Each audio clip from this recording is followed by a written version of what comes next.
Hey guys, it's Scarlett with Build-A-Cross, and today I'm going to be showing you how we paint our wheelbarrow cutout. This wheelbarrow is 22 inches, and off camera I have given it a base coat of white. The reason I like to give it a base coat is so that I don't have to go back later and paint the edges. My first step is to go in with a large paintbrush and some green paint and paint the top half.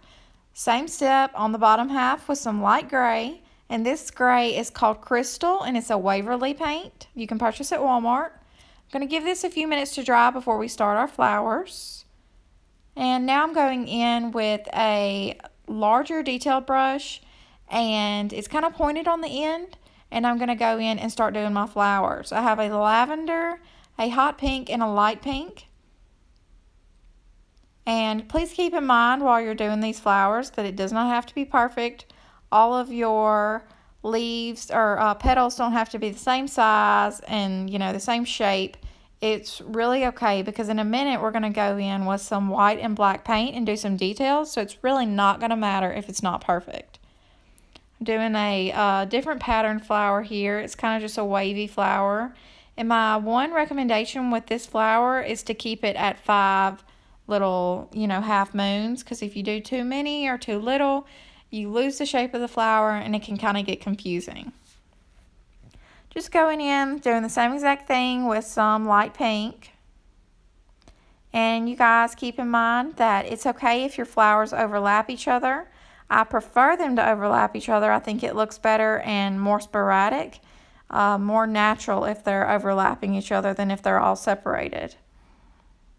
And I'm not waiting for these to dry in between time when I'm doing the different flowers. So if you mix a little purple in your pink or a little hot pink in your light pink, it's really okay, because we're going to do some detailing work that'll kind of cover all that up in a minute. Just doing another one of those little wavy flowers here.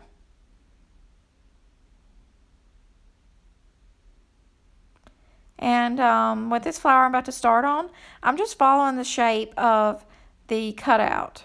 So they're a little different than the rest of my flowers. And I'm also, on this next flower I'm doing, just again, following the shape of the cutout. And you guys, there is no way that the other half of this flower is going to be exactly like the left side of the flower. And that is okay. They do not have to be mirror images of each other.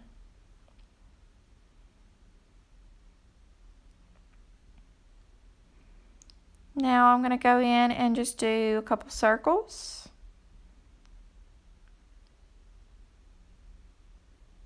Circle flowers are actually some of my favorites. I really like the way they turn out. Now I'm going to go in with some dark green paint. It's called Fern from Waverly. It's also available for purchase at Walmart. And just starting to do some leaves. These are kind of like pointy ovals, I guess you could say. And I'm also, in a second here, going to be doing some more kind of like sprig type of greenery throughout it. See right here, it's kind of one of those sprig, like fern type of leaves.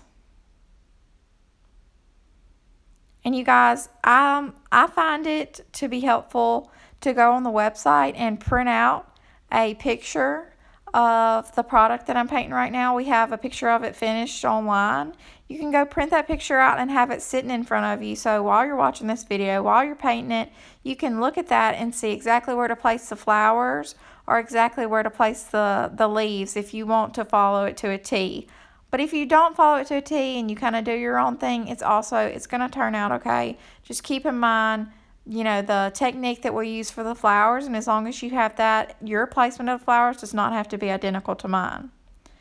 Now I'm going in with a really thin, skinny paintbrush, and I believe this is a 0, and it's a longer 0. And I'm going to do the white detailing on the flowers. You can use a regular number 0 paintbrush. I just like to use the longer one because it holds paint, so I don't have to dip my paintbrush quite as often. And you guys, just keep in mind, none of these lines have to be perfect or exactly the same. It's really not going to matter, so don't overthink it. I promise at the end you'll end up loving your product.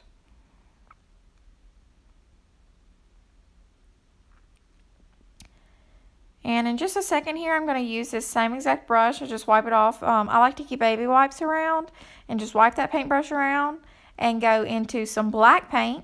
Do a little line down the center of the leaves and outline the leaves. And then over my white, I'm just going to kind of go over it with some black, and you don't want to cover up the white, but you want to follow the same pattern as the white.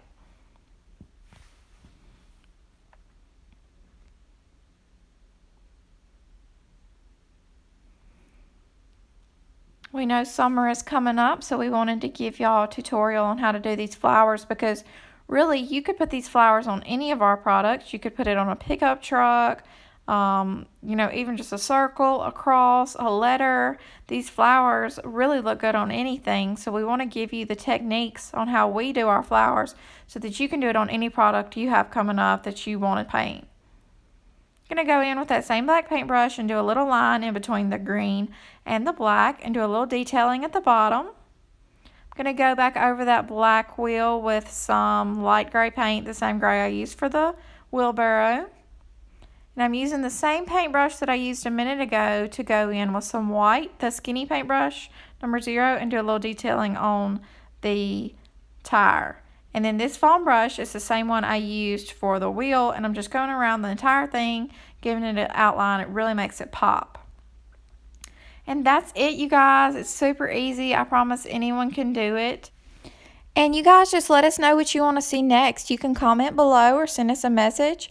And we really appreciate your feedback, and we want to know what y'all would like to see us, you know, do tutorials on. So make sure to let us know, and we'll get to working on that for you guys. Thank you so much for watching.